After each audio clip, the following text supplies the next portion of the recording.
Pesantren Darul Hikmah, tempat Ibnu menimba ilmu, terletak di kaki bukit yang sejuk. Setiap pagi, suara lantunan ayat suci Al-Quran menggema dari surau, bercampur dengan kicauan burung yang menyambut matahari.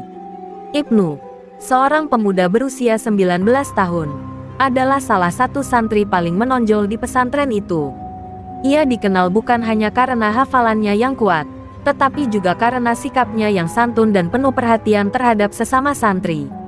Kehidupan sehari-harinya diisi dengan belajar, mengajar, dan beribadah tanpa pernah mengeluh, membuatnya menjadi teladan bagi teman-temannya. Namun, pagi itu berbeda. Saat Ibnu tengah mengulang hafalan di sudut perpustakaan pesantren, seorang utusan dari kampungnya datang tergesa-gesa. Nafasnya tersengal-sengal, dan wajahnya penuh kekhawatiran. "Ibnu," katanya dengan suara parau, "kamu harus segera pulang.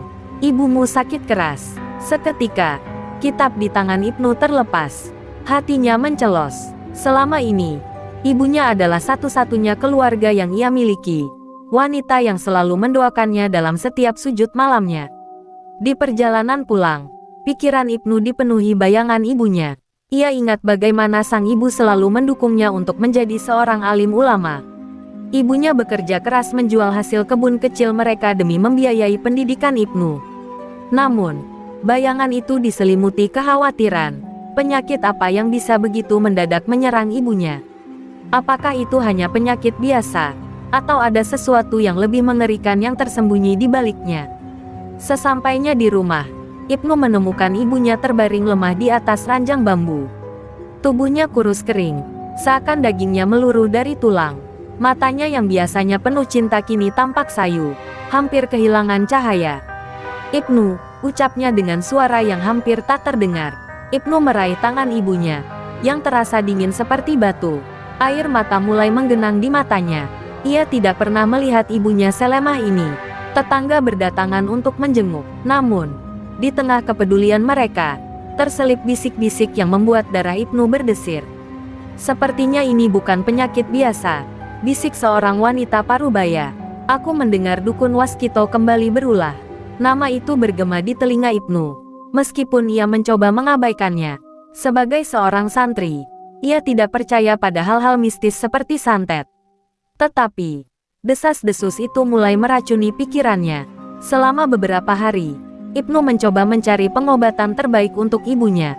Ia mengunjungi tabib di desa, membawa air zam-zam yang diberikan oleh gurunya, bahkan membaca ayat-ayat suci di samping ibunya setiap malam. Namun, tidak ada yang berhasil. Kondisi ibunya semakin memburuk. Wajah Ibnu penuh dengan keputusasaan, tetapi ia bertekad untuk tidak menyerah. Hingga suatu malam, ia mendengar jeritan dari kamar ibunya. Ketika ia berlari masuk, ia melihat ibunya menggeliat kesakitan, seolah ada sesuatu yang mencabik-cabik tubuhnya dari dalam. "Ibnu, tolong ibu," rintis sang ibu dengan napas yang tersengal. Ibnu jatuh berlutut di sisi ranjang. Air matanya tumpah tak terbendung.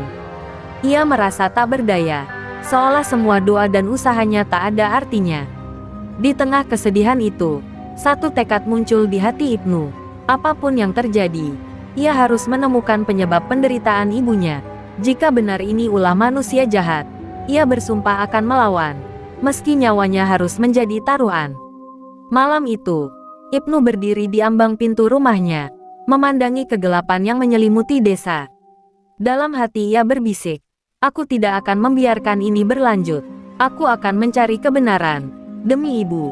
Keesokan paginya, sinar matahari yang menyusup di sela-sela jendela rumah tak mampu menghapus kegelapan di hati Ibnu.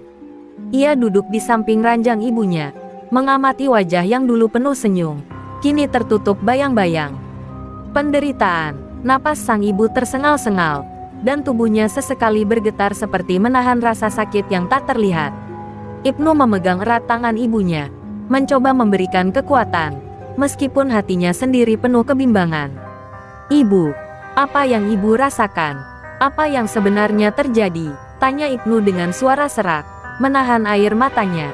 Namun, ibunya hanya menggelengkan kepala lemah, tak mampu menjawab. Hanya ada bisikan pelan, nyaris tak terdengar, "Doakan ibu, nak. Hanya Allah yang bisa menolong kita." Ibnu mengangguk, menunduk dalam-dalam, dan mulai melantunkan ayat-ayat suci, berharap setiap kalimatnya menjadi perisai untuk sang ibu. Namun, pikiran Ibnu tak bisa tenang. Kata-kata tetangga tentang santet terus terngiang. Ia mencoba mengesampingkannya, tetapi serangkaian kejadian aneh mulai membuatnya bertanya-tanya. Malam sebelumnya, ketika jeritan ibunya membangunkannya, ia mendapati sebuah benda asing di bawah ranjang, boneka jerami dengan paku tertancap di dada. Ibnu gemetar saat memegangnya, tetapi ia membuang benda itu dengan cepat, menganggapnya hanya kebetulan. Tetangga terus berdatangan, beberapa membawa doa, yang lain membawa cerita menakutkan.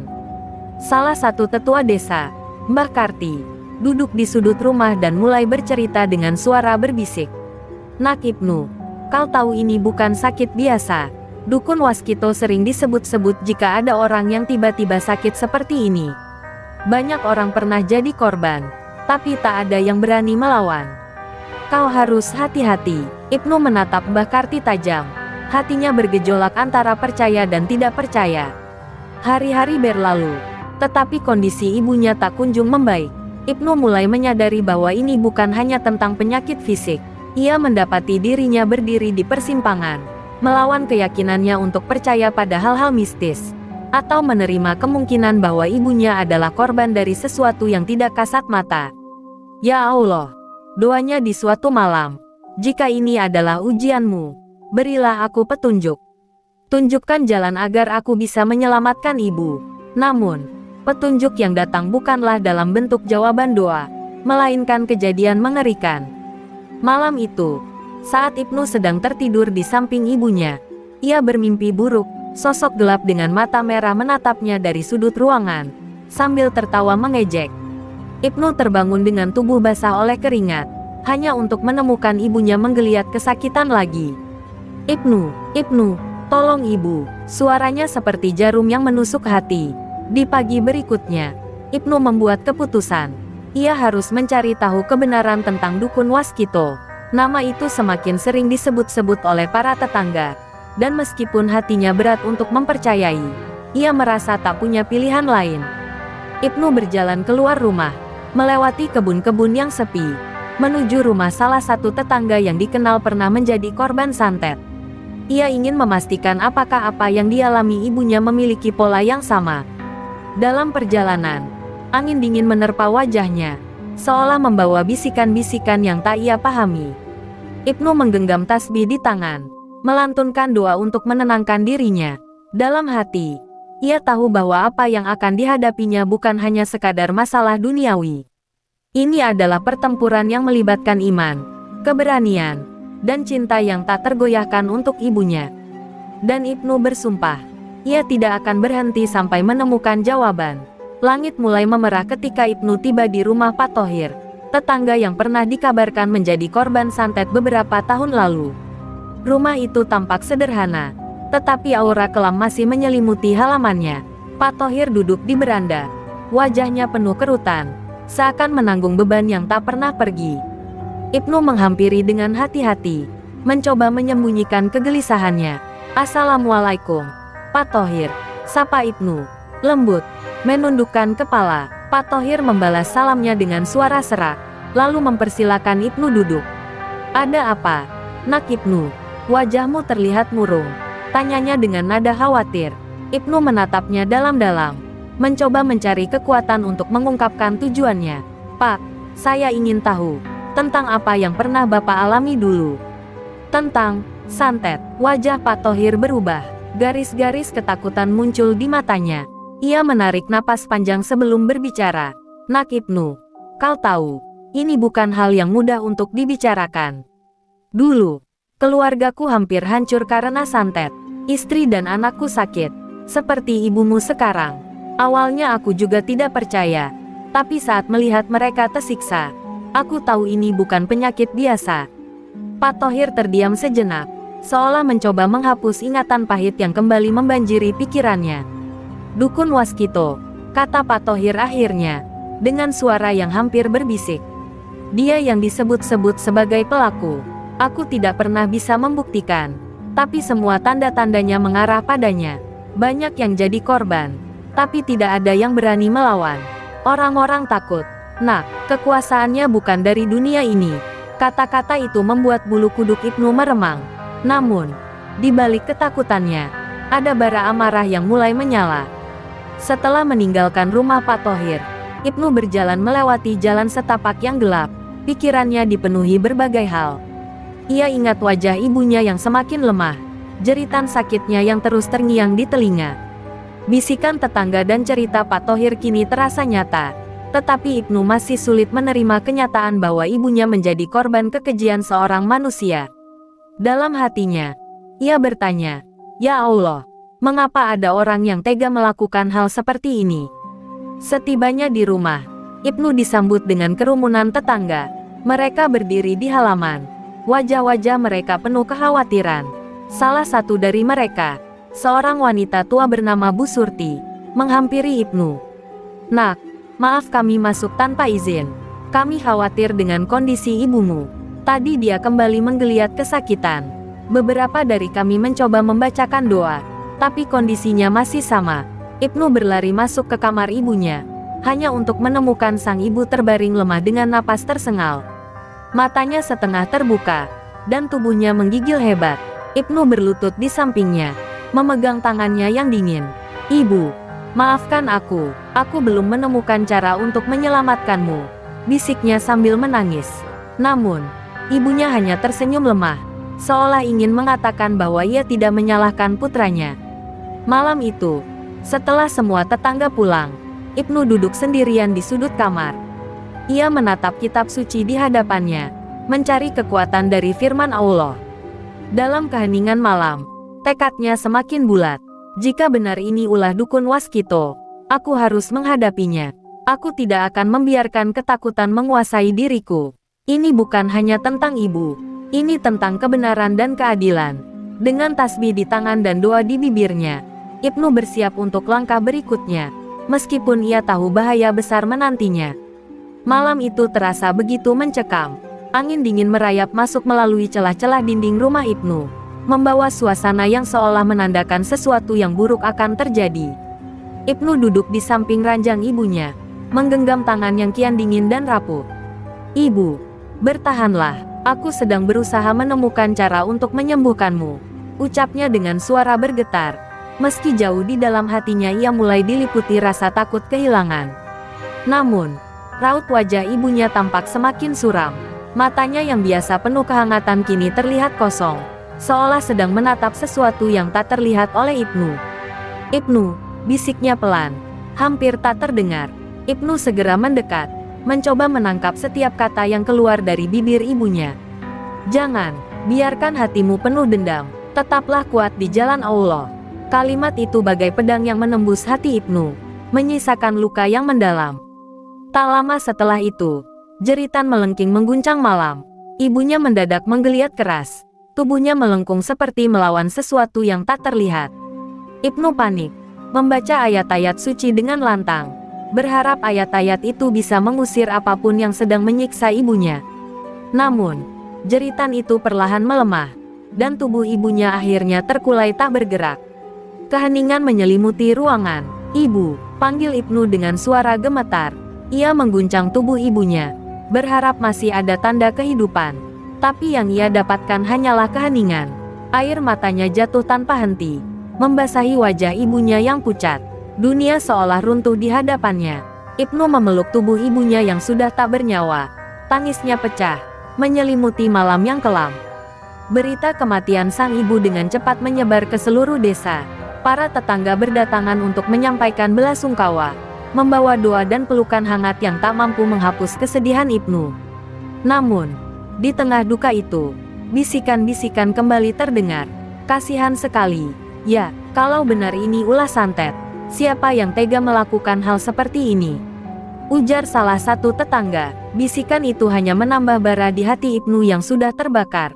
Setelah pemakaman yang dilaksanakan dengan penuh haru, Ibnu berdiri di samping pusara ibunya. Ia memandangi tanah merah yang baru saja ditaburi bunga. "Ibu, aku bersumpah akan menemukan siapa yang telah melakukan ini kepadamu. Aku akan memastikan bahwa tidak ada lagi orang yang menjadi korban kezaliman seperti ini." ucapnya dalam hati. Matanya kini penuh dengan tekad, menggantikan kesedihan yang sebelumnya menguasai. Sepulangnya ke rumah, Ibnu duduk di kamar ibunya, memandangi benda-benda yang menjadi saksi bisu kehidupan wanita yang ia cintai. Ia menemukan sebuah surat yang ditulis ibunya sebelum sakit. Surat itu berisi doa-doa dan pesan untuk tetap berada di jalan kebenaran, apapun yang terjadi. Jangan biarkan dirimu dikuasai oleh kebencian, nak. Ingat, Allah adalah sebaik-baiknya hakim. Demikian salah satu kalimat dalam surat itu. Namun, meskipun hati kecilnya ingin memaafkan, Ibnu merasa tidak bisa hanya diam. Ia tahu, ini lebih dari sekadar kehilangan seorang ibu. Ini adalah panggilan untuk melawan kejahatan yang telah lama merajalela di desanya. Dengan tasbih di tangannya, Ibnu berdoa memohon petunjuk. Ya Allah, kuatkan langkahku.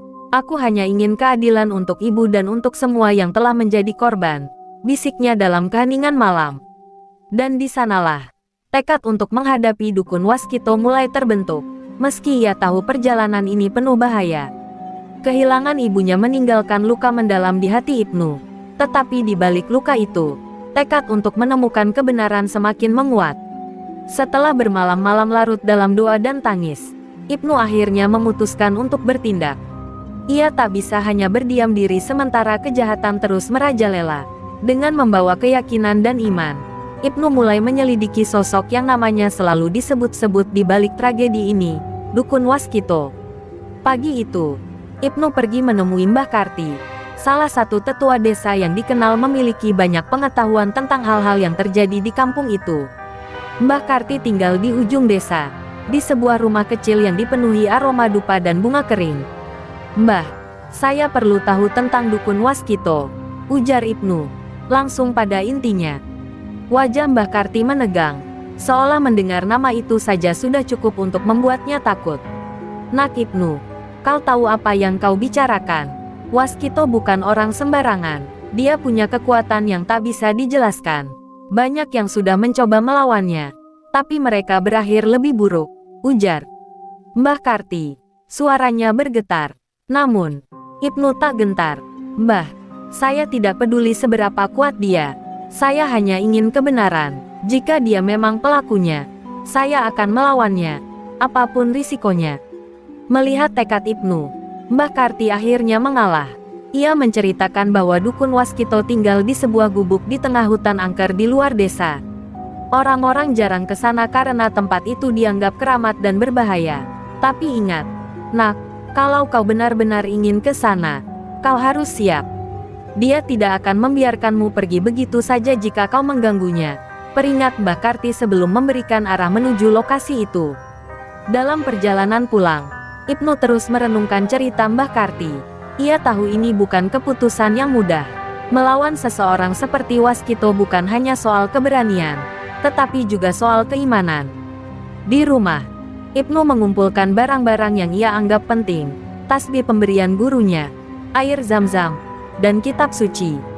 Ini bukan hanya pertempuran fisik, ini adalah pertempuran iman, gumamnya pada diri sendiri.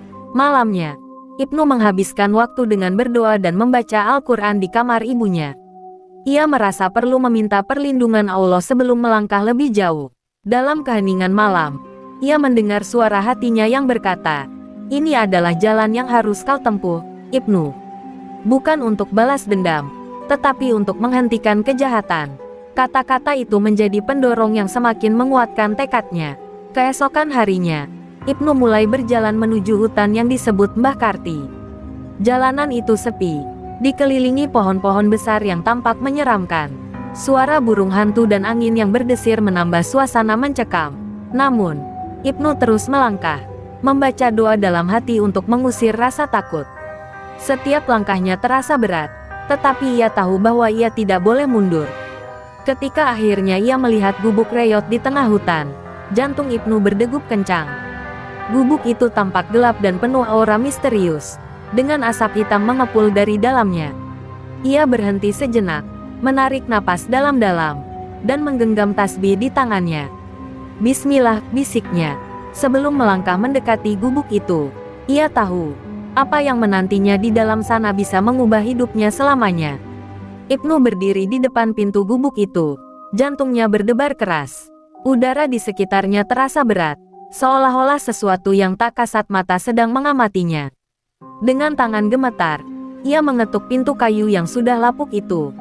Namun, tidak ada jawaban. Ia mencoba membuka pintu, dan dengan suara berderit yang mengerikan, pintu itu terbuka. Di dalam, hanya ada kegelapan dan aroma dupa yang menusuk hidung. Lalu, siapa yang datang ke sini dengan keberanian sebesar itu? Suara parau itu terdengar dari sudut ruangan. Dari bayangan gelap, seorang pria tua muncul. Matanya menyala merah seperti bara. Tubuhnya kurus, tetapi auranya begitu menakutkan. Ibnu langsung tahu, ini adalah dukun Waskito. Aku Ibnu, jawabnya dengan suara yang bergetar, tetapi penuh tekad. Aku datang untuk meminta penjelasan atas apa yang kau lakukan pada ibuku. Dukun Waskito tertawa keras. Tawanya menggema hingga ke sudut-sudut ruangan. Ibumu hanyalah satu dari banyak orang yang datang ke jalanku, baik secara sadar maupun tidak. Apa yang terjadi padanya adalah takdirnya. Kau tak punya hak untuk menuntut penjelasan dariku, katanya sambil melangkah mendekati Ibnu. Kata-kata itu membakar amarah di hati Ibnu, tetapi ia menahan dirinya untuk tidak bertindak gegabah. Jika kau menganggap ini takdir, maka kau lupa bahwa Allah yang menentukan takdir, bukan kau, Waskito. Balas Ibnu dengan suara lantang, menggenggam tasbih di tangannya lebih erat. Kata-kata itu membuat Waskito terdiam sesaat. Namun, dengan cepat ia tersenyum sinis. Anak muda, kau berani sekali menyebut namanya di tempatku. Tapi imanmu tidak cukup untuk mengalahkan kekuatanku, ucapnya sambil melambaikan tangan. Tiba-tiba, ruangan itu berubah menjadi dingin membekukan. Bayangan-bayangan hitam bermunculan dari sudut-sudut ruangan, mengelilingi Ibnu dengan tatapan menyeramkan. Suara-suara aneh bergema, membuat Ibnu merasa mual dan pusing. Namun, ia tetap berdiri tegak, membaca ayat-ayat suci dengan lantang. Setiap ayat yang ia ucapkan membuat bayangan-bayangan itu mundur, meskipun hanya sedikit. Kau pikir doa-doamu bisa melindungimu di sini? Aku telah hidup dengan kekuatan ini selama bertahun-tahun, dan tidak ada yang bisa menghentikanku, seru Waskito. Namun, Ibnu tidak berhenti membaca. Semakin lantang suaranya, semakin bergetar ruangan itu. Satu persatu bayangan mulai menghilang, dan wajah Waskito berubah murka. Cukup, bentaknya. Melangkah maju dengan tangan terangkat, seolah ingin menyerang Ibnu. Namun, sebelum Waskito bisa melakukan apapun, tubuhnya terhenti. Sebuah kekuatan tak terlihat membuatnya tidak bisa bergerak. Ibnu, yang masih membaca ayat-ayat suci, merasakan bahwa keimanannya sedang diuji. Dalam hati, ia berdoa, "Ya Allah, berikan aku kekuatan untuk melawan kejahatan ini. Aku hanya ingin menegakkan kebenaran-Mu." Doanya dijawab dengan cahaya terang yang tiba-tiba muncul di tengah ruangan, memecah kegelapan. Dukun Waskito berteriak kesakitan. Tubuhnya menggeliat seolah-olah terbakar oleh cahaya itu. "Kau tidak tahu dengan siapa kau berurusan, anak muda. Ini belum berakhir," teriaknya sebelum akhirnya tubuhnya ambruk ke lantai. Suasana di ruangan itu perlahan kembali tenang, meskipun bau dupa dan aura menyeramkan masih terasa. Ibnu berdiri dengan tubuh lelah, tetapi hatinya penuh rasa syukur. Ia tahu bahwa ini baru awal dari perjuangannya. Tetapi untuk saat ini, ia telah memenangkan pertempuran pertama melawan kegelapan. Pagi menyapa dengan kabut tebal yang menyelimuti hutan. Ibnu berdiri di luar gubuk Waskito. Tubuhnya terasa lemas setelah pertempuran yang menguras fisik dan batinnya. Ia menatap gubuk reot itu, yang kini terlihat lebih suram dari sebelumnya. Hatinya penuh gejolak, antara rasa lega karena berhasil melawan Waskito, dan ketakutan atas apa yang mungkin terjadi selanjutnya. Dalam doanya, Ibnu memohon petunjuk, berharap Allah membimbing langkahnya. Namun, sebelum ia meninggalkan tempat itu, suara pelan memanggil dari dalam gubuk. "Tunggu!" Ibnu berbalik dengan ragu, melihat Waskito yang terkulai di lantai. Wajahnya pucat dan penuh peluh. Tapi yang mengejutkan, sorot matanya tidak lagi dipenuhi amarah atau kesombongan. Ada sesuatu yang berbeda, penyesalan. "Aku salah. Aku telah terlalu jauh. gumam Waskito dengan suara yang nyaris tak terdengar. Ibnu mendekat dengan hati-hati. Jika kau benar-benar menyesal, akui perbuatanmu dan hentikan semua ini, ujar Ibnu tegas. Waskito mengangguk pelan, meski wajahnya masih diliputi ketakutan. Aku tak bisa mengubah apa yang telah terjadi, tapi aku ingin kau tahu, aku bukan satu-satunya, kata Waskito dengan napas tersengal. Kata-kata itu menghentak hati Ibnu. Maksudmu, ada yang lain? Siapa? Desaknya. Namun, sebelum Waskito sempat menjawab, tubuhnya mendadak kejang hebat. Ia berteriak kesakitan, seolah ada sesuatu yang mencengkeram nyawanya. Mereka tidak akan membiarkanku berbicara, teriaknya. Sebelum akhirnya tubuhnya terkulai tak bernyawa, Ibnu tertegun, merasakan hawa dingin yang kembali menyelimuti ruangan. Ia sadar, ini lebih dari sekadar melawan seorang dukun. Ada kekuatan lain yang lebih besar, lebih jahat, yang mengendalikan semuanya. Dengan hati yang semakin gelisah, Ibnu meninggalkan gubuk itu dan kembali ke desa. Namun, ia disambut dengan tatapan warga yang penuh curiga. Bisik-bisik mulai terdengar di antara mereka. Ibnu baru pulang dari hutan Waskito, ujar seorang warga. Apa yang dia lakukan di sana? Jangan-jangan dia mencari bantuan ilmu hitam. Bisikan itu semakin menyakitkan hati Ibnu. Tetapi ia memilih diam. Ia tahu, kebenaran akan berbicara pada waktunya.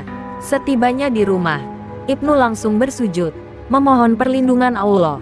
Perasaan cemasnya semakin menjadi-jadi. Jika benar Waskito hanya bagian kecil dari kejahatan yang lebih besar, maka ancaman yang ia hadapi belum berakhir. Dalam doanya, ia mengingat pesan ibunya, jangan biarkan dendam menguasai hati. Ia sadar, perjuangan ini bukan tentang membalas kematian ibunya, melainkan untuk melindungi orang lain dari nasib serupa.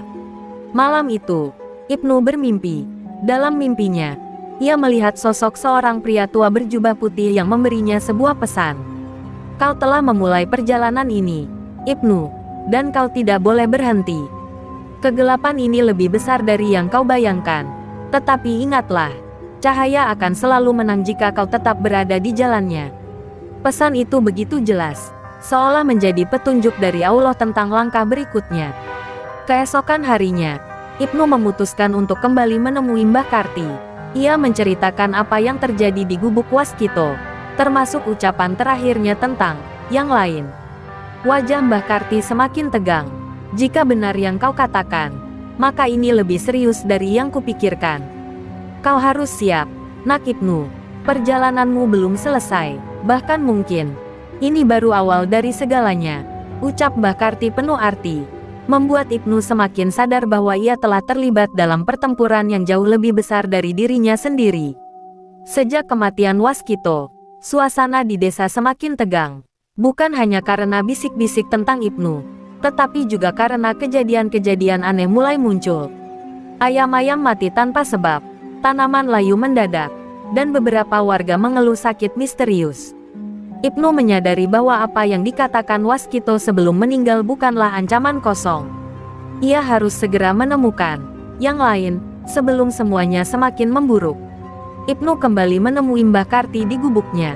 Kali ini, Mbah Karti tampak lebih waspada, seolah merasa ada mata-mata yang mengawasi. Nak Ibnu, kekuatan jahat ini bukan sekadar satu orang. Waskito hanyalah pion kecil dalam permainan besar. Ada kelompok yang telah lama berakar di sini, menggunakan ilmu hitam untuk mengendalikan dan menakuti warga. Kau harus sangat berhati-hati, kata Mbah Karti dengan nada serius. Siapa mereka? Mbah, apa yang mereka inginkan? Tanya Ibnu dengan penuh penasaran. Namun, sebelum Mbah Karti sempat menjawab, sebuah batu besar dilemparkan ke arah rumahnya, membuat jendela pecah. Ibnu segera berlari keluar, tetapi tidak melihat siapapun di luar. Ini peringatan, mereka tahu kau sedang mencari mereka, kata Mbah Karti sambil memandang ke arah hutan. Kau harus pergi, Nak, jangan di sini terlalu lama. Ibnu kembali ke rumahnya dengan pikiran berkecamuk. Ia merasa waktu semakin sempit. Malam itu, ia memutuskan untuk bermunajat, memohon petunjuk Allah. Di tengah malam yang sunyi, ia merasakan ketenangan yang perlahan menyelimuti hatinya. Dalam doanya, ia berkata, "Ya Allah, Aku bukan siapa-siapa. Tetapi jika ini adalah takdir yang kau pilihkan untukku, maka bimbinglah langkahku. Keesokan harinya, Ibnu mencoba menyelidiki lebih jauh. Ia mengunjungi beberapa warga yang dikenal sering berinteraksi dengan Waskito, termasuk Parasman, seorang petani tua yang dulu pernah dikabarkan meminta bantuan Waskito. Awalnya, Parasman enggan berbicara, tetapi setelah Ibnu meyakinkannya bahwa ia hanya ingin kebenaran, Parasman akhirnya membuka suara. Waskito bukan yang utama, Nak. Ada seseorang di atasnya, orang yang lebih kuat dan lebih kejam. Namanya sering disebut sebagai Pak Juwari. Ia tinggal di desa seberang, di rumah besar dengan tembok tinggi. Banyak yang percaya bahwa ia adalah pemimpin kelompok ini, bisik Parasman, matanya penuh ketakutan. Informasi ini membuat Ibnu semakin yakin bahwa ia harus bergerak cepat. Namun, langkah Ibnu tidak semudah itu. Malam harinya, ia diserang oleh mimpi buruk yang begitu nyata. Dalam mimpi itu, ia dikelilingi oleh bayangan hitam yang mencoba mencekiknya. Tetapi di tengah kegelapan, sebuah cahaya muncul, menerangi bayangan itu hingga sirna. Ketika terbangun, Ibnu merasa bahwa mimpi itu adalah peringatan sekaligus pengingat bahwa ia tidak boleh berhenti berjuang. Dengan tekad yang semakin kuat, Ibnu bersiap untuk melanjutkan perjalanannya. Ia tahu bahwa menghadapi Pak Juwari akan jauh lebih sulit daripada melawan Waskito. Tetapi ia juga tahu bahwa ini adalah tugas yang harus ia selesaikan. Sebelum berangkat, ia kembali membaca surat ibunya, kata-kata yang memberinya kekuatan. Jangan biarkan kebencian menguasai hatimu, Nak. Jadilah cahaya di tengah kegelapan. Dengan itu, Ibnu melangkah keluar, memasuki perjalanan baru yang lebih berbahaya. Ibnu melangkah dengan mantap menuju desa seberang, tempat tinggal Pak Juwari, pemimpin kelompok yang lebih berbahaya dari Waskito. Hati Ibnu dipenuhi keraguan, tetapi ia menahan diri. Rasa takut yang datang seolah menghentikan setiap langkahnya. Tetapi tekadnya untuk mengungkap kebenaran dan membela ibunya lebih kuat. Jalan menuju desa itu penuh dengan rintangan, namun Ibnu tidak menoleh ke belakang. Ia terus berjalan, berharap cahaya yang pernah memberinya harapan akan terus menerangi jalannya. Di tengah perjalanan, ia melewati hutan lebat yang semakin mencekam. Tiba-tiba, udara terasa semakin berat, dan suara-suara aneh terdengar di sekitaran pohon-pohon tinggi. Ibnu merasa seolah ada yang mengawasinya dari kejauhan. Mereka sudah tahu aku datang, pikir Ibnu, berusaha menenangkan diri. Setiap langkah terasa lebih berat, tetapi ia terus melangkah, menggenggam erat tasbih pemberian gurunya. Ketika senja mulai turun, Ibnu akhirnya tiba di ujung desa seberang. Ia melihat rumah besar berdinding tinggi yang disebut-sebut sebagai kediaman Pak Juwari. Dari kejauhan, rumah itu tampak sunyi, namun ada sesuatu yang mengerikan tentang kesunyian itu. Ibnu merasa semakin dekat dengan jawaban, tetapi sekaligus semakin jauh dari rasa aman yang dulu ia rasakan. Aku harus menghadapinya, tidak ada jalan mundur, katanya dalam hati, sambil menyusuri jalan menuju rumah besar itu. Saat sampai di gerbang besar, Ibnu berhenti. Ia merasakan gelombang energi jahat yang mengalir dari dalam rumah, seolah-olah ada sesuatu yang menahan langkahnya. Dengan tekad yang semakin kuat, Ibnu melangkah masuk tanpa ragu. Gerbang itu terbuka dengan sendirinya, dan Ibnu merasa bahwa setiap langkahnya di dalam rumah itu semakin menjerumuskan dirinya ke dalam kegelapan yang lebih dalam. Di ruang tengah yang luas, ia melihat sosok Pak Juwari duduk dengan tenang di kursi besar. Wajahnya menyeringai penuh arti. Aku sudah menunggu kedatanganmu, Ibnu, katanya dengan suara dingin. Ibnu tidak terkejut, meskipun rasa takut kembali merayap. Aku tahu apa yang kau lakukan pada ibuku, dan aku di sini untuk mengakhirinya, jawab Ibnu dengan suara yang bergetar, tetapi penuh tekad.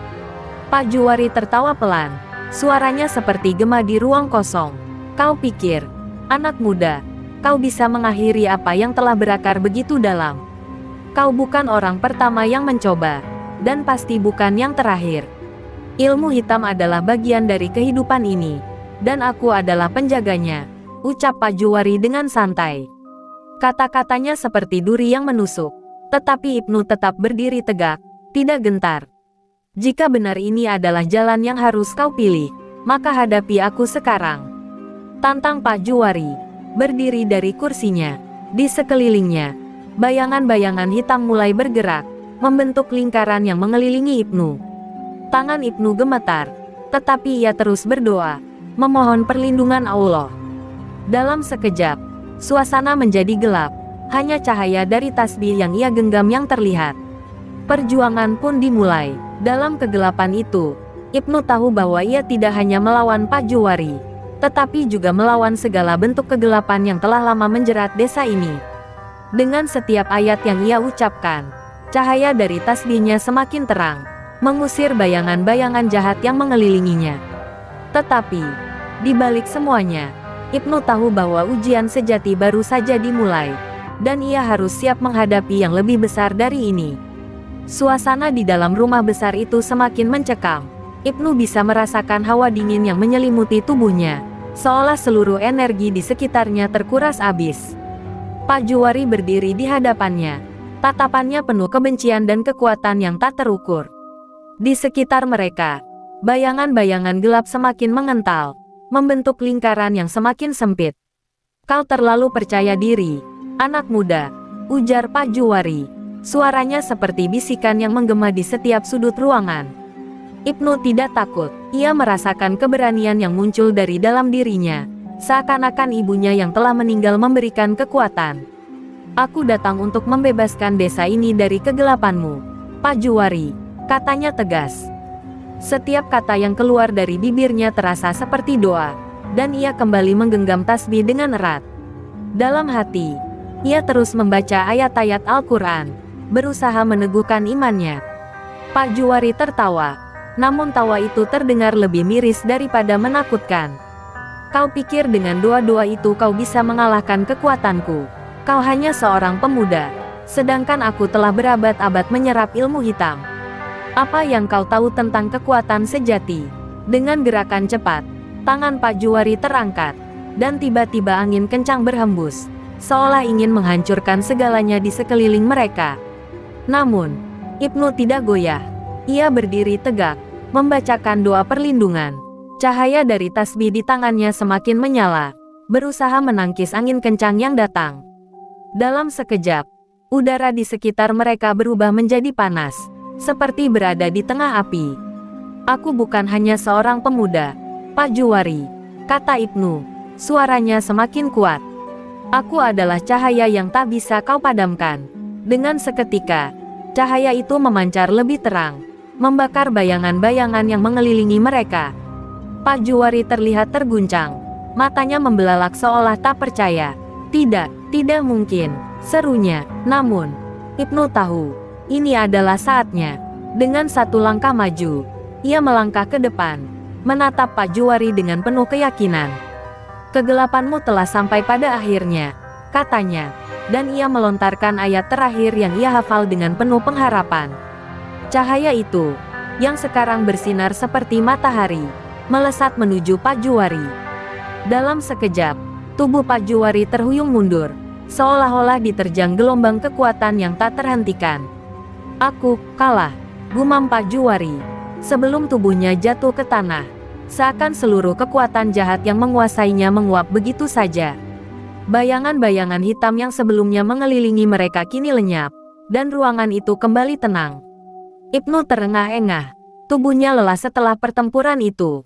Namun, ada rasa damai yang datang menggantikan kelelahan.